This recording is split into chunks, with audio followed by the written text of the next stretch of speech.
आज की कहानी की शुरुआत होती है अफगानिस्तान की एक छोटी सी कस्बे को दिखाते हुए। तो रोजमर्रा की तरह आज भी लोग अपने कामों को करने के लिए घर से बाहर निकलते हैं।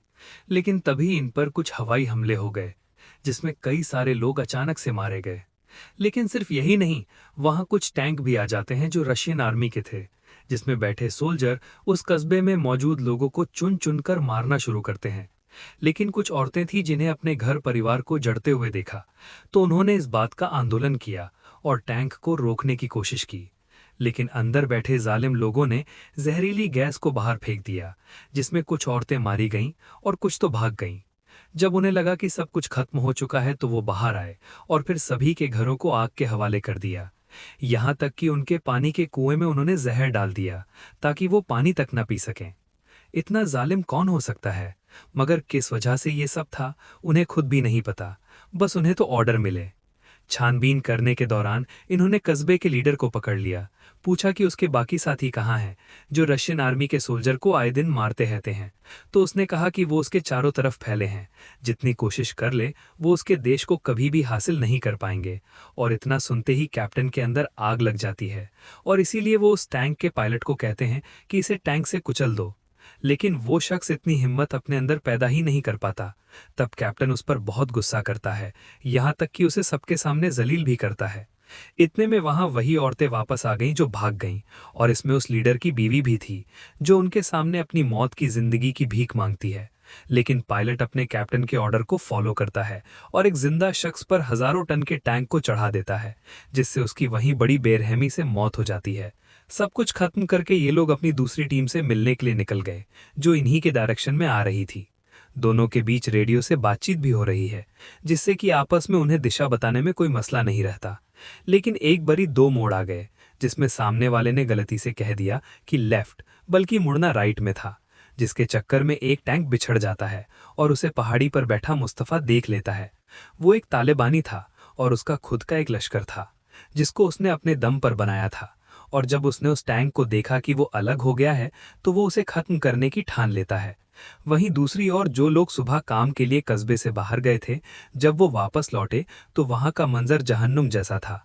चारों तरफ सिर्फ लाशें थी। किसी को जिंदा जला दिया गया था तो किसी को गोलियों से मार दिया गया था। ये सब देखकर सभी का खून खौल जाता है, और इतने में वहां पर मुस्तफा अपने लोगों के साथ आ गया। कहने लगा कि मैंने अभी देखा, एक टैंक अपनी टीम से बिछड़ चुका है, तो अगर तुम लोग चाहो तो हम मिलकर बदला ले सकते हैं। लेकिन कस्बे के लोगों की मुस्तफा से कुछ खास नहीं बनती। वो कहते हैं कि वो लीडर से बात करना चाहते हैं। तो वहीं लीडर की बीवी सहमी हुई आवाज से कहा कि उन्हें तो टैंक के नीचे रखकर कुचल दिया गया। तो जो लीडर का भाई था ताज, उसे वहां के लोग अगला लीडर घोषित करते हैं। जो जब अपने भाई की ऐसी दर्दनाक मौत को देखता है तो उसका कलेजा छन्नी हो जाता है। इसी कारण उसने उसी समय ऐलान कर दिया, अब वो सभी बदला लेंगे। सबसे पहले उस खोए हुए टैंक और उसके अंदर बैठे जल्लादों को मारकर खत्म कर देंगे, और फिर इस देश से सभी को भगा देंगे। मुस्तफा तो पहले से ही तैयार था, इसीलिए वो अब इन सभी के साथ उस टैंक के टायर मार्क्स को देखते हुए उसी के रास्ते चलना शुरू करता है। वहीं वो टैंक गर्म घाटियों के बीच रुक गया, क्योंकि अब पायलट को समझ नहीं आ रहा है कि वो कहाँ जाए। कैप्टन के पास नक्शा है, लेकिन दिक्कत ये थी कि इस मोड़ के आगे का नक्शा जल चुका है, इसीलिए अब इन्हें खुद ही नहीं पता कि वो कहाँ किस जगह पर खड़े हैं। इतने में इन पर मुस्तफा और बाकी के लोग चारों तरफ से हमला करना शुरू करते हैं। लेकिन ये सभी लोग मिलकर भी ज्यादा नुकसान नहीं पहुंचा पाते उस टैंक को, क्योंकि इनका निशाना बहुत ही ज्यादा खराब था। और इस बीच ताज देखता है कि उसका अंकल का पेरिस हमले में जख्मी हो गया है। वो उसे वापस जाने को कहता है, लेकिन वो उसकी एक नहीं सुनता। उनका कहना था कि वो पठान है, और पठान कभी पीठ पर गोली नहीं खाते। उसकी इसी हिम्मत ने सभी के अंदर जान फूंक दी। अब ये लोग पैदल ही उस टायर मार्क्स का पीछा करना शुरू करते हैं। लेकिन अफगानिस्तान की ऊंची ऊंची घाटियों में जिंदा रह पाना खुद से भी ज्यादा मुश्किल होता है, इसीलिए सभी बहुत ज्यादा थक जाते हैं। और इन्हीं में से एक था, वो बहुत प्यासा था। तभी उसके पास में ही पानी का स्रोत मिलता है, जिसके अंदर मुंह डालकर वो तेजी से पानी पीने लगता है। तभी पीछे से मुस्तफा ने आकर उसे रोकने की कोशिश की, लेकिन तब तक वो पानी पी चुका था। दरअसल दोस्तों रशियन ने इसमें जहर मिलाया था, जिसकी बोतल वहीं पास में ही फेंकी हुई वो शख्स तड़प तड़प कर मर जाता है और ये लोग कुछ भी नहीं कर पाते। ये सब कुछ दूर से छुप रहे रशियन कैप्टन देख रहा था। वो तुरंत ही तोप चलाने का ऑर्डर देता है, लेकिन किसी तकनीकी खराबी के कारण तोप का गोला टैंक में ही अटक जाता है, जिससे डरकर सभी बाहर भाग जाते हैं, क्योंकि ऐसे हालातों में वो गोला टैंक के अंदर ही फट सकता है। लेकिन कुछ देर इंतजार करने के बाद जब कुछ नहीं हुआ तो कैप्टन ने जो गोला दागने वाले सोल्जर था उससे कहा कि तुम जाकर उसे बाहर निकालो। लेकिन वो जाने से डर रहा था, इसीलिए पायलट ने उसका साथ दिया और साथ चलने को राजी हो गया। अब जब ये लोग टैंक में गए तो कैप्टन ने कहा कि हो सकती है समद ने जानबूझकर तोप में कुछ गड़बड़ी कर दी, जिससे कि गोला फंस गया होगा, क्योंकि वो भी एक अफगानी है और उसे तो अपने देश से प्यार होगा ही। दरअसल समद इसी टैंक में ही इन्हीं लोगों के साथ है जो ट्रांसलेशन का काम करता है, और अब जो गोला फटा नहीं था तो इसे ये बाहर लाकर रख देते हैं।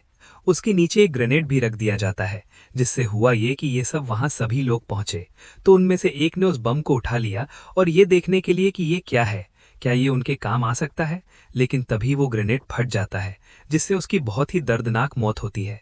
यहाँ टैंक के पीछे सिर्फ मर्द ही नहीं बल्कि वो सारी विधवाएं भी थीं जिनके पति इस नफरत की जंग में शहीद हो गए थे। उन्हें भी बदला चाहिए था किसी भी हाल में। चलते चलते रात हो जाती है और इसीलिए ये लोग एक जगह रुककर थोड़ा आराम करने का सोचे।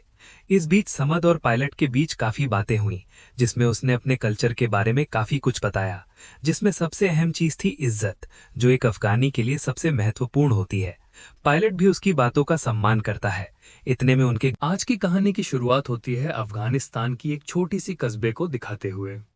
तो रोजमर्रा की तरह आज भी लोग अपने कामों को करने के लिए घर से बाहर निकलते हैं, लेकिन तभी इन पर कुछ हवाई हमले हो गए, जिसमें कई सारे लोग अचानक से मारे गए। लेकिन सिर्फ यही नहीं, वहां कुछ टैंक भी आ जाते हैं जो रशियन आर्मी के थे, जिसमें बैठे सोल्जर उस कस्बे में मौजूद लोगों को चुन चुनकर मारना शुरू करते हैं। लेकिन कुछ औरतें थीं जिन्हें अपने घर परिवार को जड़ते हुए देखा, तो उन्होंने इस बात का आंदोलन किया और टैंक को रोकने की कोशिश की। लेकिन अंदर बैठे जालिम लोगों ने जहरीली गैस को बाहर फेंक दिया, जिसमें कुछ औरतें मारी गईं और कुछ तो भाग गईं। जब उन्हें लगा कि सब कुछ खत्म हो चुका है तो वो बाहर आए और फिर सभी के घरों को आग के हवाले कर दिया। यहाँ तक कि उनके पानी के कुएं में उन्होंने जहर डाल दिया ताकि वो पानी तक न पी सकें। इतना जालिम कौन हो सकता है? मगर किस वजह से ये सब था, उन्हें खुद भी नहीं पता। बस उन्हें तो ऑर्डर मिले। छानबीन करने के दौरान इन्होंने कस्बे के लीडर को पकड़ लिया, पूछा कि उसके बाकी साथी कहाँ हैं जो रशियन आर्मी के सोल्जर को आए दिन मारते रहते हैं। तो उसने कहा कि वो उसके चारों तरफ फैले हैं, जितनी कोशिश कर ले वो उसके देश को कभी भी हासिल नहीं कर पाएंगे। और इतना सुनते ही कैप्टन के अंदर आग लग जाती है और इसीलिए वो उस टैंक के पायलट को कहते हैं कि इसे टैंक से कुचल दो। लेकिन वो शख्स इतनी हिम्मत अपने अंदर पैदा ही नहीं कर पाता। तब कैप्टन उस पर बहुत गुस्सा करता है, यहाँ तक कि उसे सबके सामने जलील भी करता है। इतने में वहां वही औरतें वापस आ गईं जो भाग गईं, और इसमें उस लीडर की बीवी भी थी जो उनके सामने अपनी मौत की जिंदगी की भीख मांगती है। लेकिन पायलट अपने कैप्टन के ऑर्डर को फॉलो करता है और एक जिंदा शख्स पर हजारों टन के टैंक को चढ़ा देता है, जिससे उसकी वहीं बड़ी बेरहमी से मौत हो जाती है। सब कुछ खत्म करके ये लोग अपनी दूसरी टीम से मिलने के लिए निकल गए, जो इन्हीं के डायरेक्शन में आ रही थी। दोनों के बीच रेडियो से बातचीत भी हो रही है, जिससे कि आपस में उन्हें दिशा बताने में कोई मसला नहीं रहता। लेकिन एक बारी दो मोड़ आ गए, जिसमें सामने वाले ने गलती से कह दिया कि लेफ्ट, बल्कि मुड़ना राइट में था, जिसके चक्कर में एक टैंक बिछड़ जाता है और उसे पहाड़ी पर बैठा मुस्तफा देख लेता है। वो एक तालिबानी था और उसका खुद का एक लश्कर था, जिसको उसने अपने दम पर बनाया था। और जब उसने उस टैंक को देखा कि वो अलग हो गया है तो वो उसे खत्म करने की ठान लेता है। वहीं दूसरी ओर जो लोग सुबह काम के लिए कस्बे से बाहर गए थे, जब वो वापस लौटे तो वहां का मंजर जहन्नुम जैसा था।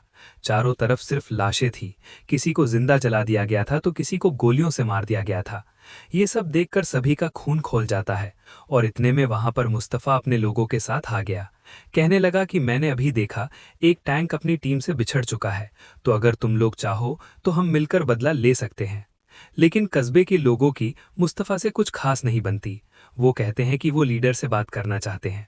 तो वहीं लीडर की बीवी सहमी हुई आवाज से कहा कि उन्हें तो टैंक के नीचे रखकर कुचल दिया गया। तो जो लीडर का भाई था ताज, उसे वहां के लोग अगला लीडर घोषित करते हैं, जो जब अपने भाई की ऐसी दर्दनाक मौत को देखता है तो उसका कलेजा छन्नी हो जाता है। इसी कारण उसने उसी समय ऐलान कर दिया, अब वो सभी बदला लेंगे। सबसे पहले उस खोए हुए टैंक और उसके अंदर बैठे जल्लादों को मारकर खत्म कर देंगे और फिर इस देश से सभी को भगा देंगे। मुस्तफा तो पहले से ही तैयार था, इसीलिए वो अब इन सभी के साथ उस टैंक के टायर मार्क्स को देखते हुए उसी के रास्ते चलना शुरू करता है।